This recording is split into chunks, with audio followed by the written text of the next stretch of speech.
Hello, and welcome to the Dissonance Podcast, where we talk about how we can strive for a world in which freedom and reason are at the forefront of all human society. This week, as part of an occasional series about coffee, we asked James Hayes-Bohanan to detour just a bit to talk to us about cacao and the production of chocolate. This sweet treat has a dark side, including an open secret of child exploitation and slave labor. Hi, and welcome back to James Hayes-Bohanan. Oh, by the way, you were signed in as Pam, James, Yes. but you are not Pam. We did Pam. Pam is a regular here, and we appreciate. Hopefully, James might be a bit of a regular. So James is here again, partly because the very first question I got when I told someone that I was going to talk to you about coffee, the first question I got was, "Can you do one on chocolate?" And I mentioned that to you, and you said, "Well, I know less about chocolate than I do about coffee." And you did, big disclaimer, you said you weren't an expert on coffee. But you said there's lots of similarities and overlaps, and you can't really learn about coffee without sort of by accident, by osmosis, learning about chocolate at the same time, right? That's a good way to a good way to put it. Yes, they do overlap quite a bit, and so I'll be happy to talk about the things I've picked up. I got seriously interested in coffee, as I said in our last conversation. Pretty shortly after I came here to Bridgewater, 1999 was the first time a coffee person, a real coffee expert, came to one of my classes, and I had him and other people from his company I've been in touch with ever since. 25 years I've been working or communicating with Equal Exchange. I backed off the word working because I don't work for them. They don't work for me, but I've had a lot of, even during COVID, I did some Zoom calls with them, some little mini lectures and things together with them, and they have really informed a lot of what I've done in coffee. And then, like you said, the chocolate kind of crept in from the sides as I spent time in Nicaragua. On coffee farms, I kind of bumped into some chocolate farms. Yes, and one of the things that amazes me, is that it's these nodules on the trunks of trees. Yes. Yes, cacao. And so yeah, one thing to mention is cacao is the fruit, the tree, the crop, and chocolate is this product that's made from that. And then cocoa is sort of an in between. It's a minimally processed part of the cacao once it's been minimally processed. Because this is a fruit that's very different in that, like you said, it grows on the trunk as well as on the branches. And a single tree can have hundreds of these, and they look like little grenades. They're each, bigger than a single fist. Um, and they have this kind of rough exterior, and they hold about 40 or more seeds inside, which I've seen some people call beans. There are no beans in either of these crops, but the word beans gets used. And yeah, you kind of knock them off of the tree and break them up, and then there's a fermentation process. There's a lot that's similar, but whereas coffee is this little tiny size and shape of a cranberry, And red. and red looks Yeah. just like a cranberry from a distance. These are more like little grenades, and yeah, so it's a very different. I can't think of another fruit that looks like that. Um, You know what it made me think of was a pomegranate. oh, yeah, yeah, it is So about that size. I did watch, and we'll link to these videos. You sent me some videos, and I watched all like 4 sections of them. And one of them, the person did describe breaking open, and that immediately when you break it open, all that, it's almost like a pith or this white sort of substance that's surrounding the little seeds starts to ferment like immediately. And so it's like you have to start the process right away, because that fermentation juice stuff that becomes juice, it goes from a pith to a juice, like when it hits the air, almost it starts happening. Yes, yeah, and that sometimes they'll, like, even during while they're in the field, and I've not spent a lot of time. I've just gone out while harvesting's been going on. I haven't had the machete in my own hand, but they'll kind of pile them up, break them open in the field, cover them with banana leaves, I guess, until they can gather enough to go back. But then they pretty quickly put them into these trays. To in the trays are like these drawers. I'm sure there are a lot of different ways to do it, but what I've seen at kind of a small scale are these drawers that they fill with the it's the pithy covering, this kind of slimy covering on the seeds, and the seeds are each about the size of a hazelnut or something. Okay. There's like Small. 40 of them in this fruit, but they're much bigger than like a coffee bean.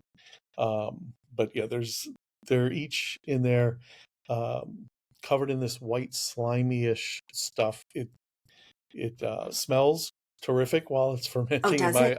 Well, I think so. None of my students agreed, but I love the smell of fermenting fruit. I guess it's kind of Hmm. fun, um, but it's very sticky and it gets hot. It kind of generates a heat, and that is not where chocolate comes from. Like we don't none of that part gets to the customers, in most cases. I was thinking about this. One of the similarities between coffee uh, and cacao is that they are these fruits. They have this pulp, and then they have the seeds, and it's the seeds that we're really going to work with for the final product. The pulp is almost always rinsed away, sometimes thrown away, but it can be used for something. In Brazil, you can sometimes find a milkshake that's made with the pulp of cacao. That's pretty unusual, even in Brazil. And it's white. It doesn't taste anything like chocolate. Mm. It's just a chocolate related substance. The mucilage, or the pulp from coffee, similarly doesn't get used much. Although I have had some wine that was made from it. Um, Made from that. Usually it just goes back into uh, kind of compost Mm. if you're lucky. Yeah. Um, so I started the other thing that I looked at. Now the videos, they don't really talk about the parts, that the ugly part, the ugly underbelly, which we touched on a little bit in the coffee discussion. But you sent me some links. I had no idea the level of, I mean, we have here a Supreme Court. This is, again, we can link to this in the podcast notes. A Supreme Court decision that sided with Nestle and Cargill over a child slavery complaint. Most likely, they sided with Nestle and Cargill, for legal reasons, not because there wasn't a case, because it appears to me from what you sent me and what I linked, or I mean, what I when I clicked on some of the links, that there's essentially no question. Nobody questions. None of these companies question that there is child slavery involved, that there's slavery in general involved in the production of these beans uh, for later production, and child slave labor specifically. Am I right? Does this seem like just sort of common knowledge? It's yes, and of course they want to say that they're not doing this. Um, but I noticed even the a link that I had used with a class last year, to one of the claims about slavery from the industry, one of the industry groups, had disappeared from their website. The same website is making claims about child labor and about kind of chemical pollution, claiming that they're taking care of those issues. But the issue of slavery in this is something they're not even wanting to discuss right now. And there are organizations trying to end slavery in lots of I guess in lots of industries, and this is one of the key ones. And the Supreme Court, exactly, it was a matter of standing. Yeah. The plaintiffs were trying to launch a suit from outside the country, of Right. course, into the country, and they were using a statute that they thought, the 1789, I think, statute that they thought would give them, when it was such an egregious violation of human rights, that would be their way into having standing. In 8-1, the Supreme Court ruled against them. So it's not even, I can't remember who the one was, but even some of the so-called progressive justices Right. found Said no way there's, to rule on yeah, this. yeah. So it really should be an international criminal court. I don't know Hmm. why it's not there, because yes, it's not a secret, and it seems It's like an open, you it's know, an open secret, yeah, yeah. and um, yeah, it's terrible, and it's I guess the thing that it's even in coffee, we talk about post-colonial patterns of production that are really tilted against the worker, but that word slavery does not get used hardly at all in terms of coffee, and it does in chocolate. So it is a whole degree worse situation. Now, so I was reading a little bit, again, this is similar to coffee, I think. Um, so I was reading a little bit about sort of like the history, right, of chocolate. And I actually printed out a little I have I downloaded a whole like brief summary of chocolate. It's like 42 pages long. But this little quick article about Food of the Gods, a Cure for Humanity, a cultural history of the medicinal and ritual use of chocolate. And I grabbed it because we had talked about sort of the ritual nature of coffee and sort of that historical, aspect. And they really are talking here about, from like the Aztec, the Mayan cultures, and their sort of use of chocolate, and the medicinal. So it says, so here we have this to treat. This is sort of the three consistent roles that can be identified, sort of over the last, however, from history, to treat emaciated patients, to stimulate the nervous system of apathetic, exhausted, or feeble patients, to improve digestion and elimination um, from stagnant or weak stomachs, stimulate the kidneys, improve bowel function, additional complaints, anemia, poor appetite, mental fatigue, poor breast milk production, consumption and tuberculosis, fever, gout, kidney stones, reduced longevity, um, poor sexual appetite, low virility. Chocolate paste was a medium used to administer drugs and to counter the taste of bitter pharmacological additives. Um, in addition, the cacao beans, preparations of bark, the oil, cocoa butter, or cacao butter, I guess, leaves and flowers have been used to treat burns, bowel dysfunction, cuts, and skin irritations. So, Wow. in addition to all of these sort of ritualistic things they were talking about with the drinks in the videos that we'll link, the making of the drink, the preparation, and then the serving of it, and the kinds of cups, the special sort of ritualistic cups that they were showing in the videos just for this purpose, and how Spain sort of took that up when they came. They sort of took that up, and then there was this whole religious thing. They thought it was maybe they called it like sinful, and so there's a little bit of a blowback there for a while and stuff. Even in the ritual, that was, maybe perhaps it was the ritual in fact that was sinful. I don't know, not just the Wow. product.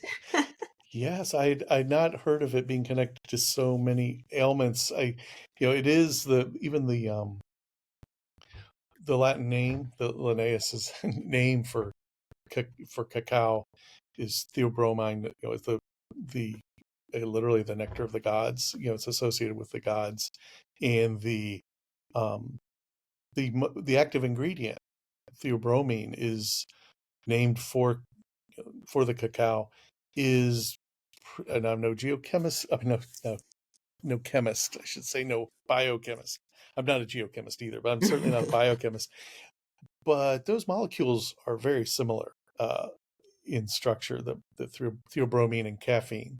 Um, and so in both of these products, both in cacao and in coffee, there is the ingredients we know about that we associate with them, and then who knows how many other kind of psychoactive ingredients there might be. And I think there's been a lot more research on the coffee side of that.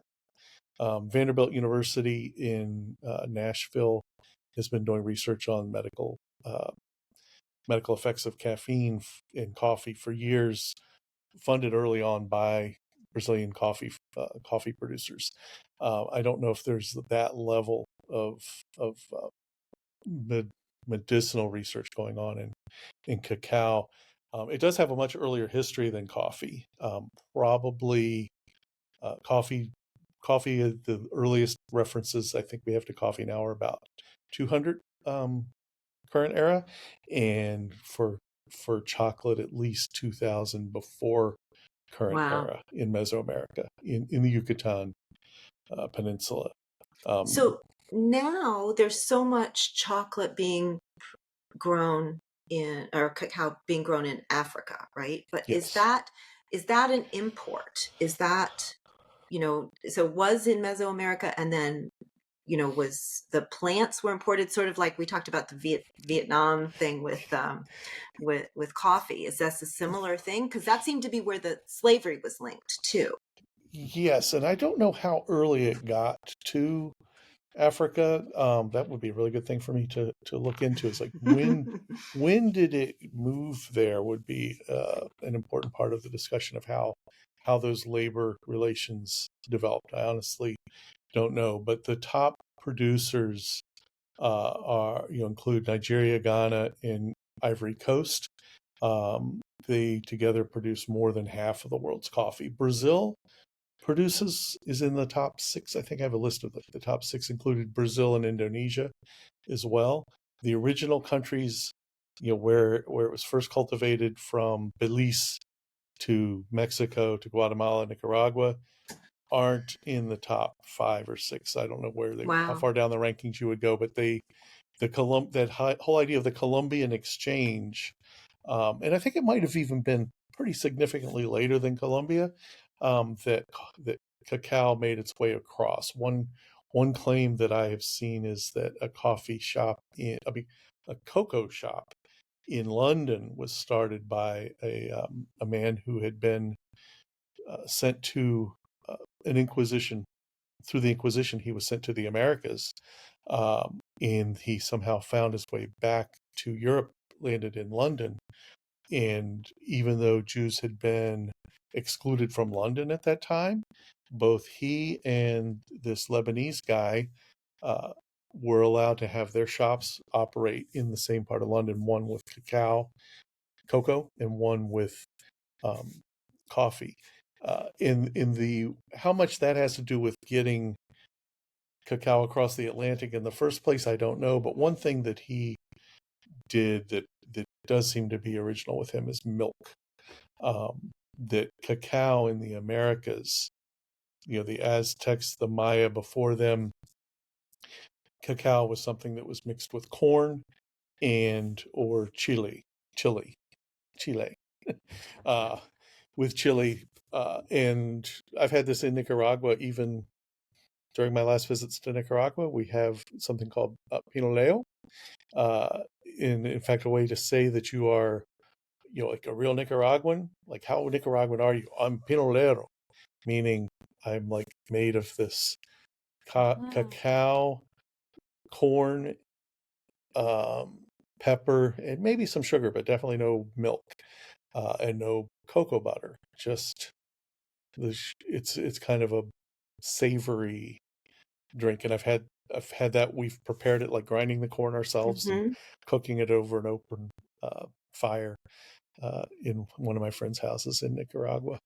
So that's I consider myself honorary pinolero, although it's an acquired taste, and it's not quite as good as coffee Not okay. for Okay. me. Does it have that bitterness? That same Yes, sort of bitterness? Okay. yeah, bitter Now, and So when I was listening to where I was watching those little videos, we talked last time about the coffee tasters, and it seems like there's chocolate tasters too. There's tasters for that too, and I don't know where in the process that happens. The tasting, because I wouldn't think that it would be the beans, but one of the people was talking about how he could smell when they were roasting the beans.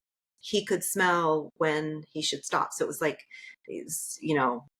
because they had to, they needed to smell a certain way in order for them to. So I don't know who's tasting these, but they did talk about chocolate tasters and like where the bitterness and I don't know, all that kind of stuff. Do you know anything about chocolate tasting? Um, I've never actually seen the ceremony or the ritual that like it's done with coffee. I've never seen the flavor wheel, but Hmm. I would imagine that it has to be at a similar place in the process. And again, these things look so different that I never even thought of how similar they were until I kind of seen chocolate quite a few times. But I'm thinking of a place in Nicaragua that it's called Castillo Cacao, the chocolate castle. This Dutch fellow started a artisanal chocolate business, bringing chocolate back to Nicaragua in kind of the what we would see as a chocolate bar, right? Chocolate with the cocoa butter and everything, produced very in a very kind of rustic situation in a stone castle that he had built. And one thing that stands out to me is that they I say he, but there was this team of women who actually do it. I never actually met this man. He had these local ladies who would do this um, 6 days a week. They did it in three stages each twice a week.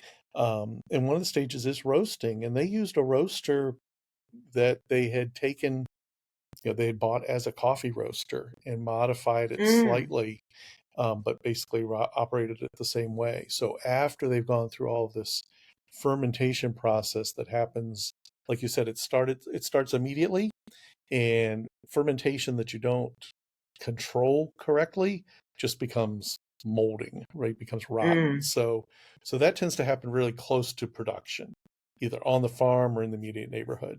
And then this roasting can happen once it's kind of gotten stabilized, dried. It can happen someplace else. Usually it happens back in Europe, right? Or in the United States. Here they were doing it locally. That was what was unusual, where this Dutch investment came in.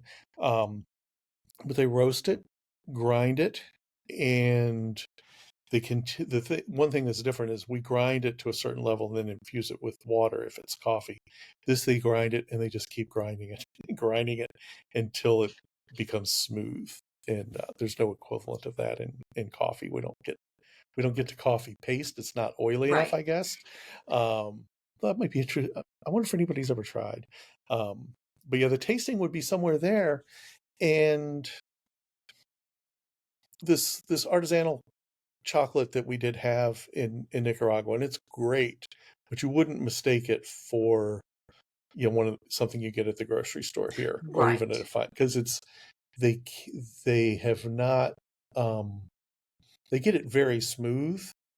It looks smooth as silk, but then when you chew it, it's a little bit grainy Oh, interesting. compared to, Right. say, a Swiss chocolate or something like that. Right. So Right. I don't know how much longer or what Right. different equipment is involved, but yeah. Um, so yeah, again, I encourage people to watch those videos, because there is a place where they show the grinding it to that paste. Hmm. And so I'm a chocolate, I mean, chocolate and coffee, big, huge in my personal life. And so I told you, like, when I was reading this stuff, like, um, I was a little freaked out and upset about what I was learning. And there are some, there is like a sort of a chocolate. They have the 2019 chocolate scorecard. There's probably a more recent one. I don't know. And there are some listed here that you can get at, you mentioned the grocery store. There are some listed here that you can get at the grocery store. So Equal Exchange, and it does say that they have, they're sort of like, beyond getting certified, they're making commitments to, labor and that kind of thing. The places that that we think of, Nestle, Mars, Lindt, Godiva's way down on the list, Ferraro's way down on the list, and they are, they're like the big ones, right? So we have the big ones, which everybody knows, and you get at the grocery store, and then you have the little ones, some of which again are available around here, endangered species, Equal Exchange. I've definitely seen those. Alter Eco. I'm not sure how you say that. But some of them not so much. I looked into my favorite chocolate, Burdick, and it turns out that the Burdicks have become, so it says, since 2001, they have spent the bulk of their time working on a fair trade project in Grenada. The partnership, with 3,000 local cacao farmers. They've begun farming their own cacao beans for their chocolate. He said the partnership allows the farmers to realize the benefits of value-added processing and not remain trapped in the commodity market. So we'll have to talk about that. And they've become cacao farmers themselves. And they run a nonprofit. So it made me feel a little better. It's not on there. Now, here's the interesting thing, because we talked about this last time. Like, you have to kind of dig, right? Like, oh, tell me about you said, when you go to a coffee shop, it's like, tell me about your coffee, or what can you tell me about your coffee? I was on, like their website. I couldn't find it on the website. Wow. So they're not advertising their own, connection. And they do have single source chocolate. And one of my favorites is the Grenada, but I didn't, it's like, I didn't know that I should care about this, right? It's just like, oh, that happens to be one that I really like. So yeah, I'm not sure, again, like the coffee, maybe there's just not enough awareness, like import sort of put on this. People are more into the fancy, the looks of it, where Right. coffee kind of all looks, I don't know, the fancy wrappings, the, whatever, than they are where it came from. And maybe I don't know why it's not on their website. That is really unusual that that they would be that committed to it and not telling the story where other, where the big companies, if they make a minimal sort of concession to human rights, they will pay somebody to publicize that more than they paid for Yeah, what this they was did. in a local newspaper, Wow. because there's a Burdick chocolate shop, and so it was in the Keene, what was this? The Keene Sentinel. Oh, nice. Little article about them. So this is what we've been talking about, is this sort of similarity with the huge disparities between the people who are growing and the people who are consuming, and the quality. I mean, this is something that, it's like, in the store, if we buy a piece of chocolate, like, it's like 10%. You can buy it like all the different, it's like 10% up to like 90%, usually 90, 95. Sometimes you get 100%, it says, Mhm. the dark. But all the other stuff, and you were talking about like sort of the quality of coffee and sort of mixing in other coffee in order to make it sort of meet a requirement, and how the growers know almost nothing about what happens. And this is what I was reading in some of the stuff that you sent to me about chocolate. Yeah. So a couple of things. There's absolutely Equal Exchange only got into chocolate because they were hearing about the problem of it through their connection in coffee. They were they were in regions and even with some individuals who were doing both. And there's reasons that people might do both. The family I stay with in Nicaragua, after the last Roya outbreak, this leaf fungus destroyed 7,000 of their 8,000 trees on this small farm. they had some cacao there before, but after that happened, they planted more cacao so that the oscillations that come with climate, the oscillations that come with price can be offset a little bit. So there is this coincidence in some of the growing areas overlapping. I don't know if there are possibilities for similar quality in West Africa that there is in Central America and the Caribbean. And again, this is kind of a geographic question that only occurred to me today. Coffee grows in both of these areas, but high quality coffee does not grow in most of West Africa. This is Robusta. This is where a lot of the Robusta comes from. The places, in fact, all of the places that are big cacao producers are big Robusta producers. Hmm. Indonesia and Brazil produce both, and they also produce some Arabica. So I have a lot to learn about chocolate. Um, there's another company that I found that I have some faith in because I've seen them learn about them from the farmers. I did not know about Ritter Sport. Mm. Their Ritter, Ritter Sport, is a chocolate bar that you can find in some stores. I think sometimes they're in maybe sporting like stores you wouldn't normally go to for chocolate, but they're there by the register. They are actually they're expanding a lot in Nicaragua. And the first places that I saw it being produced or processed was um, on their, it was in Nicaragua, and they have expanded there greatly. But yeah, the both of them in both of these crops, there are so many steps. So this is a real parallel: is the supply chain being so long, and what equal exchange in particular does is they shorten that supply chain by trying to help the growers acquire some of their own steps. So for growers who aren't in fair trade, they get it to the farm gate, and they have no control after that. So the first step sometimes is just buying a truck Mm. together, and then maybe buying a warehouse together, and then maybe buying a roaster, maybe getting big enough that you can train your own, learn the details like the tasting and everything. You can move up. You can't move all the way up. They can't roast the coffee, not at a large scale. You can't roast the coffee where you're producing it, put it in the mail, and let it get to the customer much later. I have seen some models. I've actually bought coffee that way sometimes, but it involves air, you overnight air, which is makes Yeah. it crazy expensive. But those supply chains, some of them can be brought back to the farmers, but through the cooperation. That's where the co-ops are really important.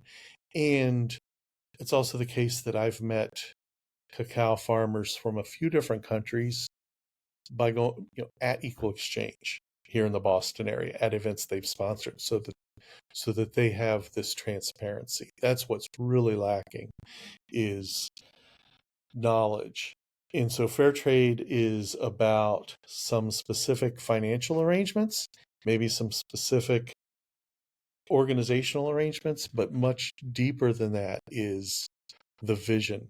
Both people like us who might want to buy a chocolate bar or a bag of coffee, knowing where it came from, and even more important, those who are producing it know what happens, and start to figure out what they might be able to control, but at least knowing the market value. Like, what is it really going to be worth when it leaves my country, and what would be a fair share of that for me to have? Because they know it costs money after that, but it doesn't cost 99% of the money. Um, Right. Yeah. I mean, they were talking about, essentially what, like the equivalent of 30 cents a day, mhm, which, I mean, they said is, less, it's essentially three times less than what it would be just to reach the poverty rate. So, mhm, it's, I mean, you can't think of 30 cents a day in, different areas, of course, right. but still, this is, I mean, this is from a global survival perspective. This doesn't make sense, and it makes you realize how why land is being cleared. It's like the only way some people can see to make a living is to sell more to, like, it's almost like when I worked in manufacturing, every once in a while you'd catch the factory saying, well, yeah, we're losing a penny on every one, but we're upping our production. It's like, no, you're going to keep losing money. And it's like, oh yeah. So it seems like, though, that's sort of what we're caught up in. So we're actually making global, we're challenging, an already challenged ecosystem by not paying them a fair wage. Oh yeah, Does that make sense? exactly. Right. And this is where maybe just the fact that people at the corporate level, at the importing level, they're rewarded for the short-term results, and Right. they're not interested in the long-term results.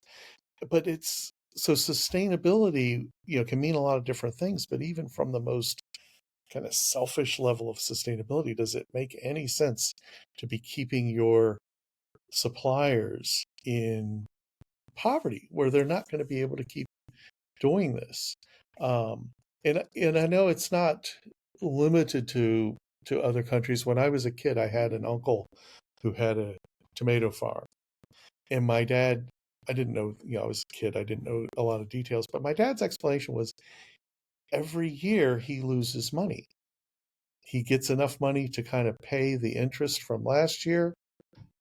And so, and he was the owner of a tomato farm. He wasn't working for, in theory, he wasn't working for somebody else. He was working for himself, but he's really like constantly behind.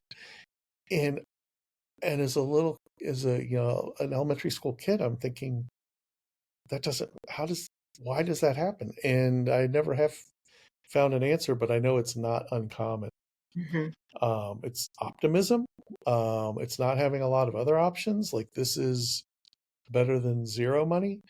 Um, I don't know.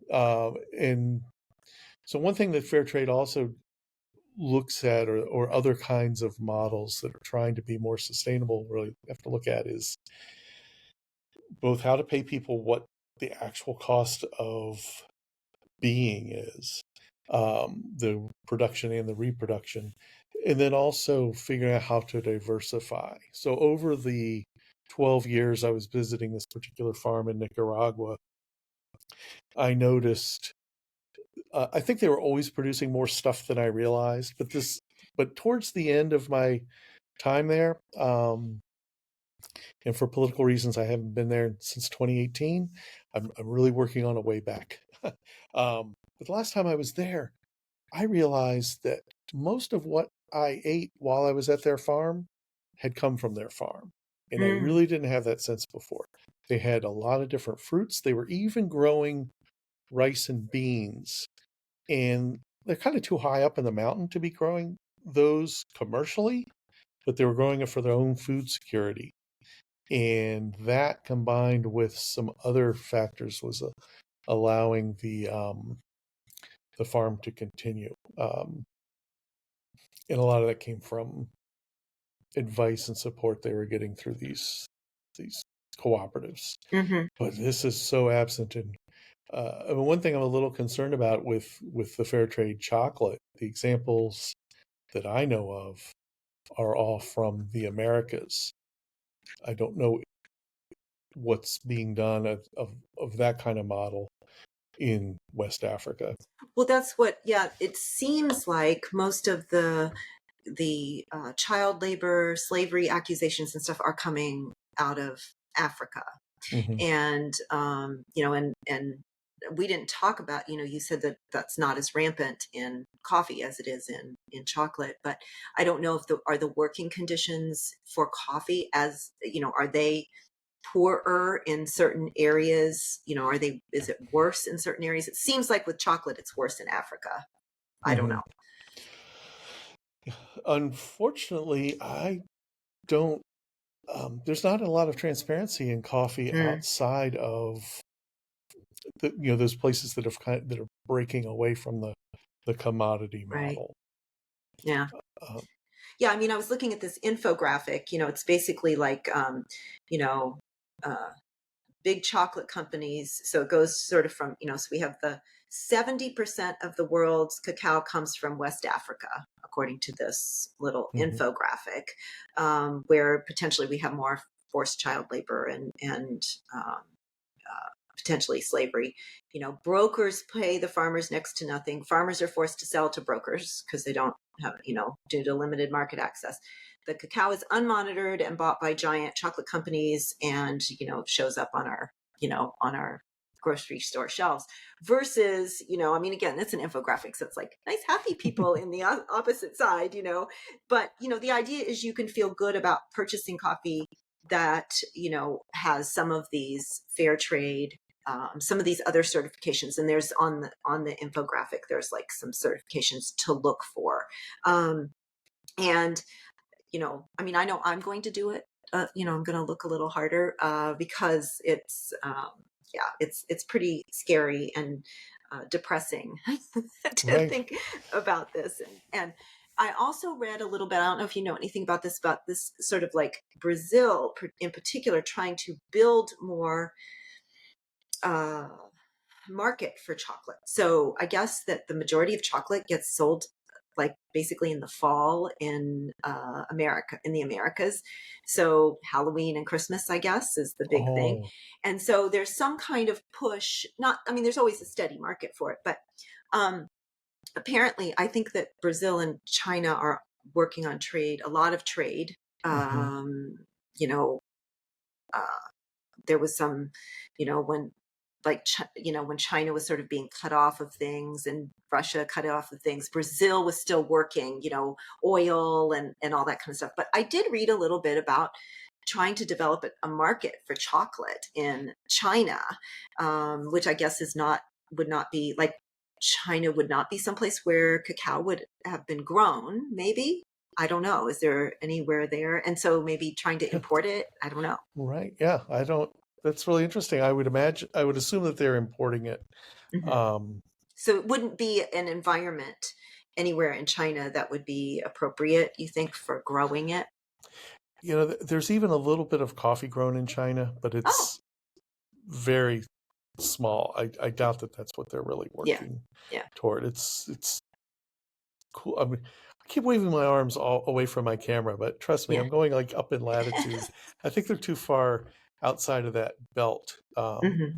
of the tropical belt where most of it would need to be grown. So, but it sounds like a genuine partnership where Maybe, yeah. Brazil can produce it, they can consume it. So Yeah, it sounds like I it had not wasn't heard something that. that in China they had, they really explored the whole chocolate.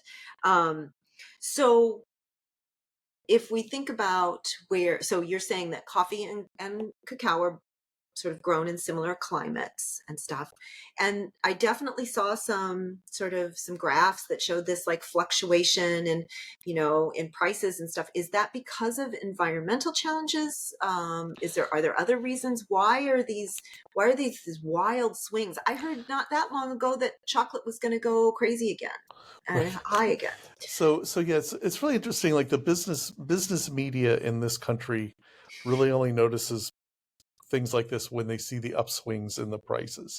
Um, and it seems like with it, of course, companies often will try to insulate their customers from small swings in prices, but once they're headed up, they kind of go up with them. They very rarely come back down. Right. So that's when they start locking in their margins, I guess. But they fluctuate for the same reason all commodities fluctuate, I guess, right? So what makes something a commodity is that it's interchangeable.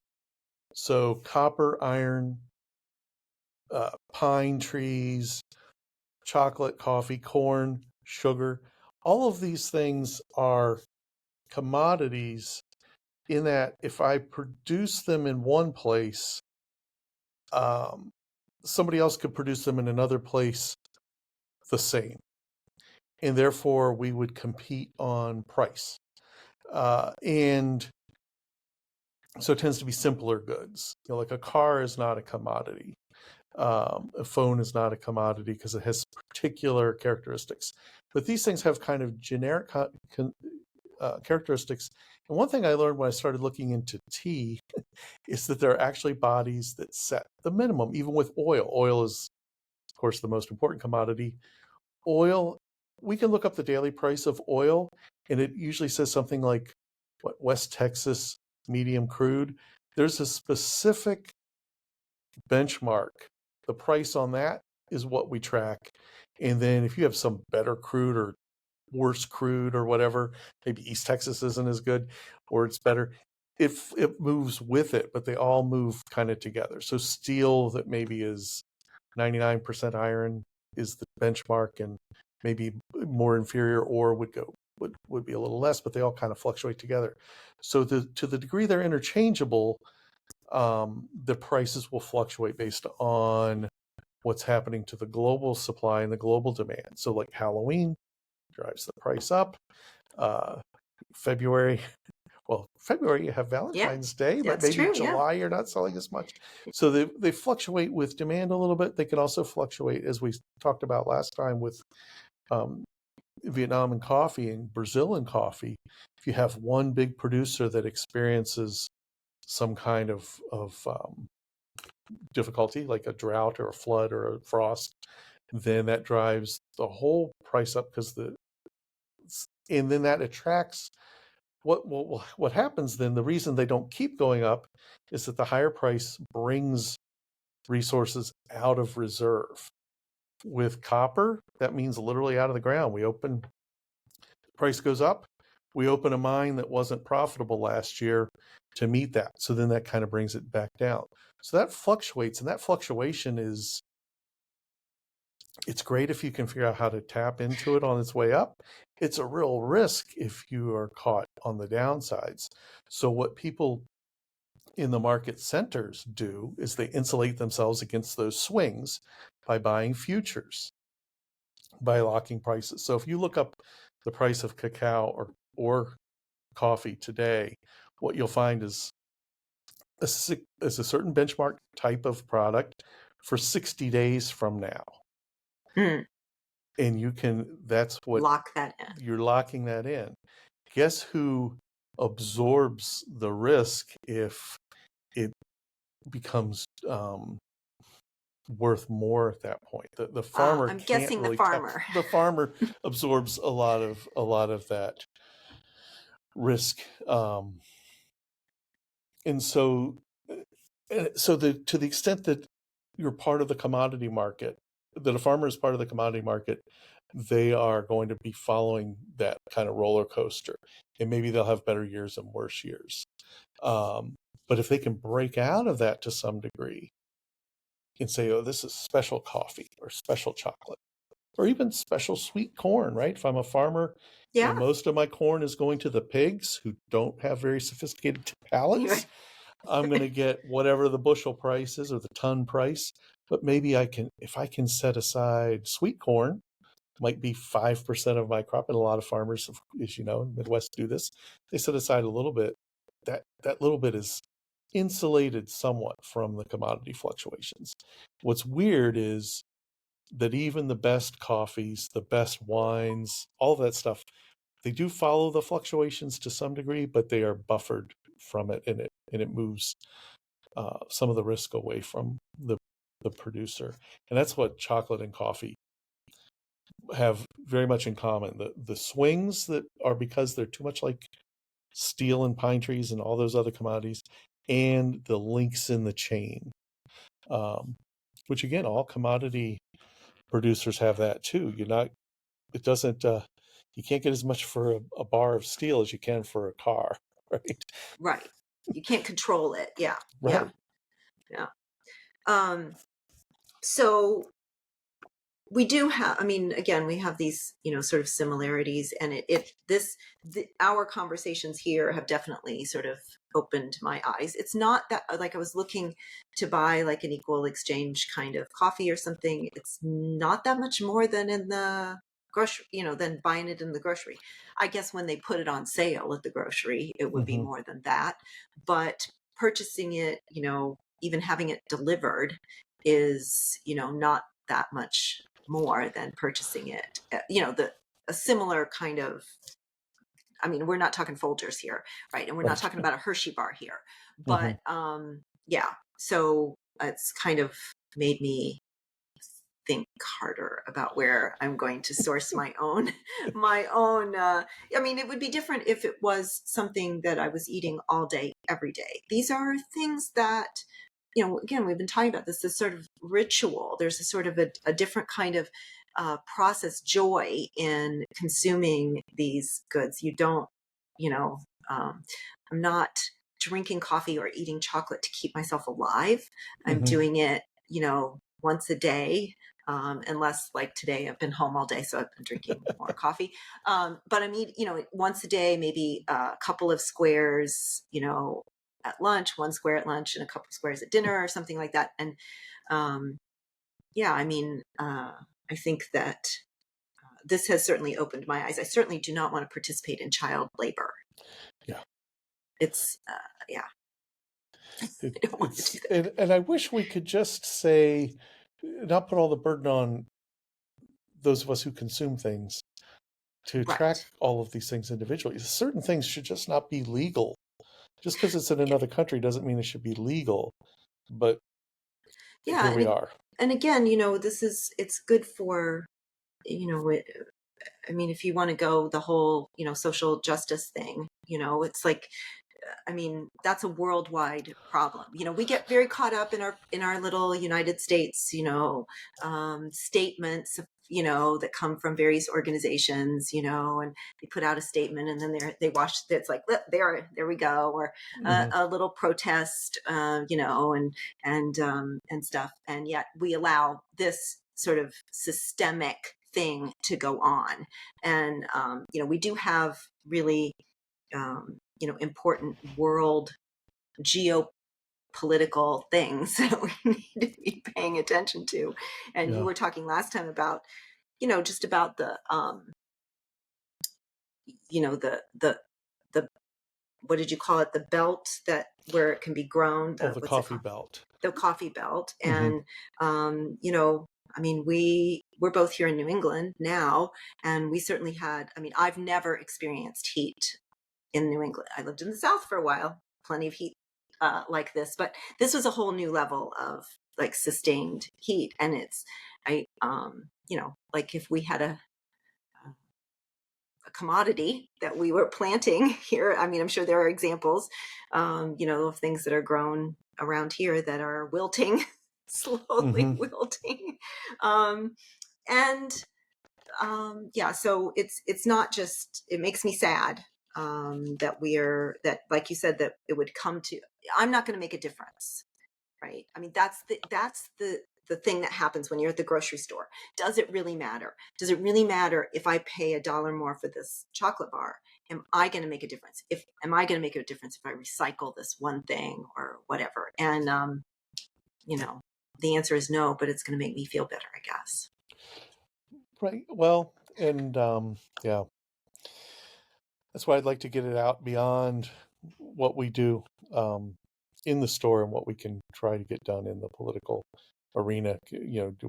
What can we do diplomatically? I mean, we Hmm. have diplomatic relationships with all of these countries, one at one level or another. Some of them are hostile, some of them are friendly. Doesn't seem to make too much difference. No, that's what, yeah. I mean, these are some countries that we purportedly, trade with all the time and with good relations. Yeah, Yeah. I guess maybe the progress is we're no longer so often actually supporting the worst characters, as we did through much of the 20th century in Central America. We were on the side of the local plantation owners, and mm, we're not bringing gunboats to their defense anymore.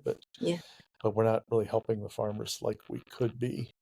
Um, and there's a real connection there with immigration at some level, but I don't know quite how to tease that out. But Yeah.